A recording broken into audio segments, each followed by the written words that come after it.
السلام عليكم ورحمة الله وبركاته.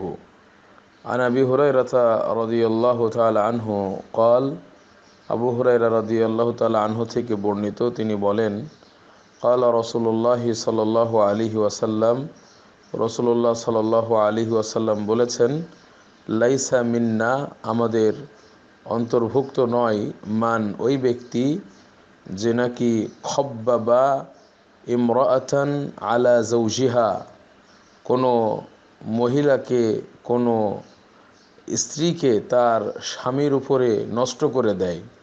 কোনো রায়াতে এসেছে মান আফসাদা ইমরাআতান আলা জাওজিহা, অর্থাৎ কোনো মহিলাকে তার স্বামীর উপরে নষ্ট করে দেয়, এই লোক আমাদের অন্তর্ভুক্ত নয়। এটা আল্লাহ রসুল সাল্লাল্লাহু আলাইহি ওয়াসাল্লাম বলেছেন।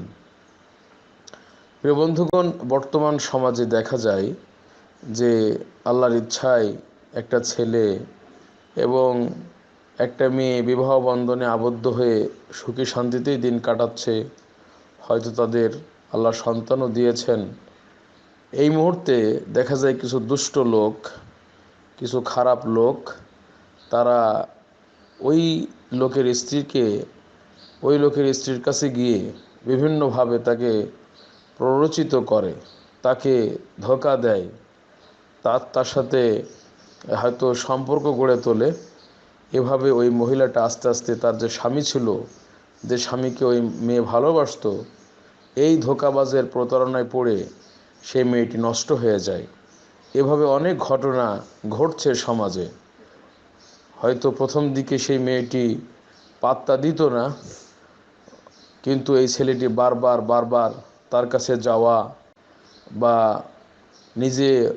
নিজের বিষয়গুলি অনেকভাবে উপস্থাপন করে সে ওই মেয়েটার মন নষ্ট করে দিয়ে সেই মেয়েটিকে দেখা গিয়েছে স্বামীর অবাধ্য হতে বাধ্য করে, এবং একসময় দেখা যায় সে ওই মেয়েটি এবং তার স্বামীর মাঝে বিচ্ছেদ পর্যন্ত ঘটিয়ে দেয়, অথবা তার সাথে অপকর্ম করে। এভাবে এটা সমাজে এখন বহু লক্ষ্য করা যাচ্ছে। তো দেখেন তাদের সম্পর্কে কত বড় হুমকি শরীয়তে এসেছে।